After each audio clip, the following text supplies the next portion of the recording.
नमस्कार दोस्तों, उम्मीद है आप लोग अच्छे से होंगे। आपने मेरे पुराने वीडियोस ज़रूर देखे होंगे।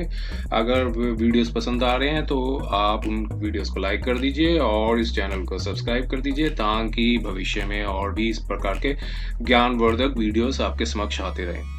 तो दोस्तों, आपने मेरा इसका पार्ट 1 ज़रूर देखा होगा इस वीडियो को देखने से पहले। अगर पार्ट 1 नहीं देखा है तो कृपया उन पार्ट 1 को ज़रूर देखिए ताकि आप दोनों पार्ट 1 देखने के बाद ही इस पार्ट 2 वीडियो को अच्छे प्रकार से कंपैरिजन कर पाएंगे।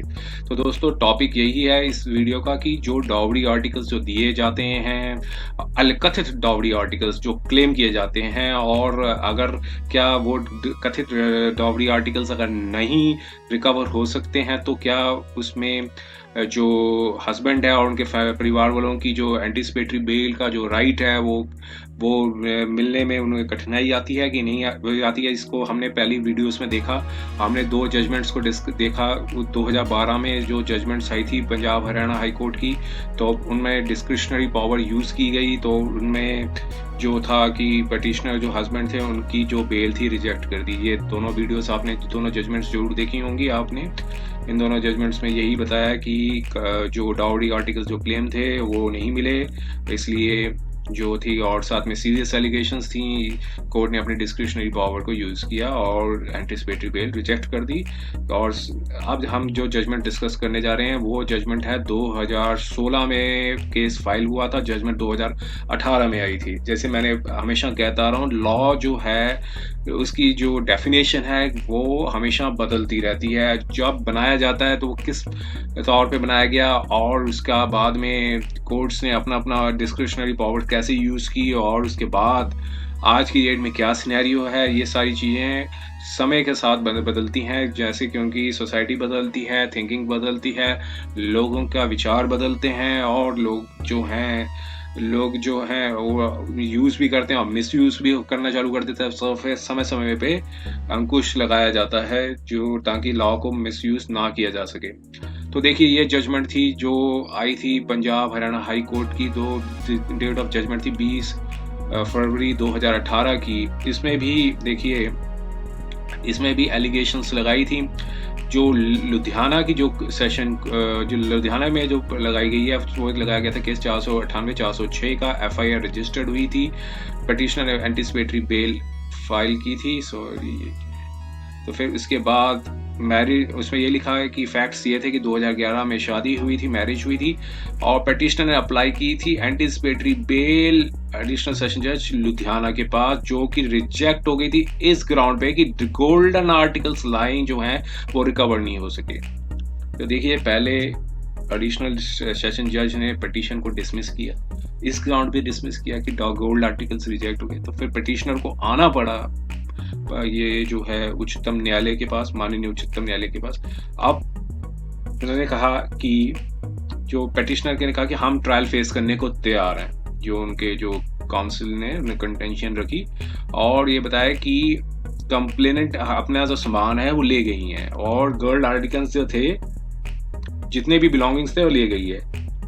फिर रिलायंस किया, कुछ जजमेंट्स के ऊपर रिलाई किया, और उन्होंने कहा कि जो कई जजमेंट्स हैं जो साफ साफ कहती हैं कि anticipatory bail cannot be rejected on the ground that dowry articles have not been recovered from the accused. तो देखिए, अब जो है इसमें जजमेंट का जो साइटेशंस दिए गए वो 2011 की भी हैं, और 2014 की भी है, और 2010 की भी है। तो उन्होंने ये उस जजमेंट्स का रेफरेंसेस दिया कि एंटिसिपेटरी बेल जो है इस ग्राउंड पर रिजेक्ट नहीं हो जानी चाहिए क्योंकि डाउरी आर्टिकल्स रिकवर नहीं हो सके।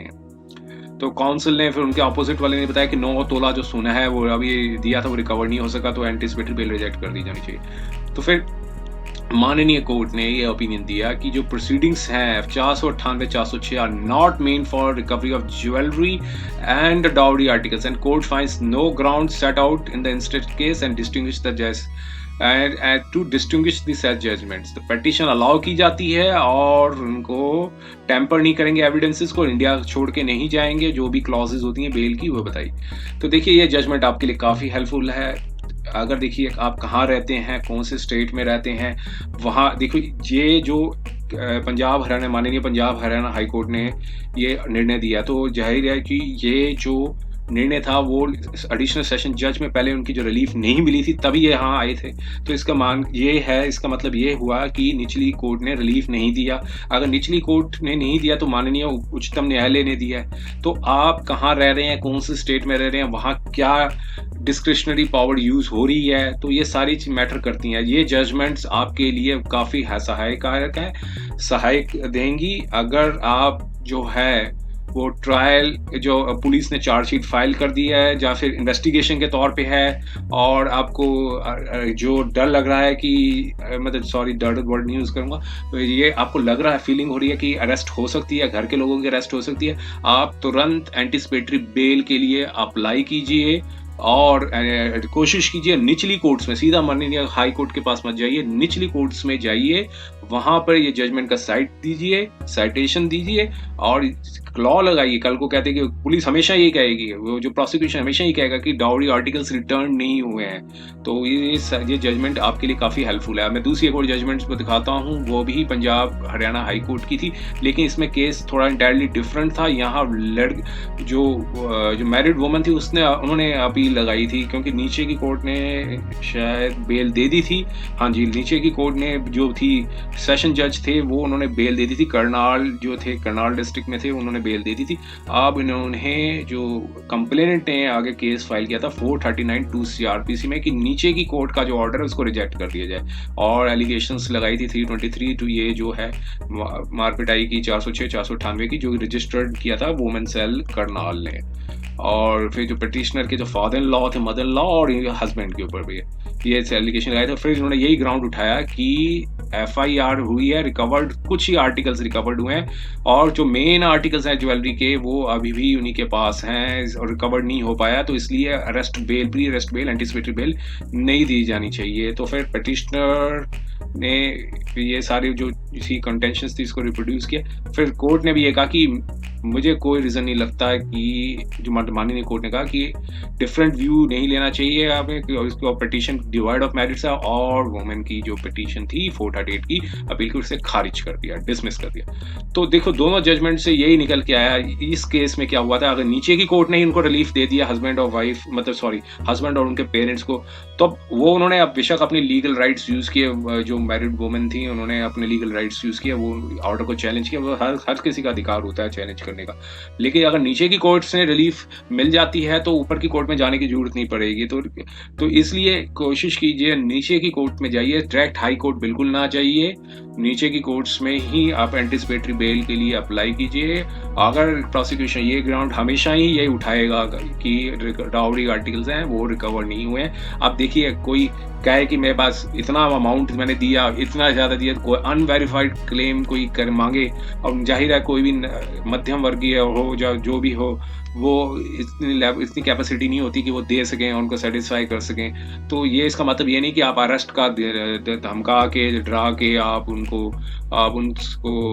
मतलब उनसे रिकवर कर रहे हैं। ठीक है, ये जो भी चीज़ है ट्रायल का पार्ट है, रिकवरी प्रोसीडिंग्स का पार्ट है। एंटी बेल का मतलब ये नहीं, बेल आदमी का जो है वो फंडामेंटल जो लीगल राइट है, राइट टू हैव भी, और स्पीडी ट्रायल भी जो है वो भी आदमी का जो है फंडामेंटल राइट है।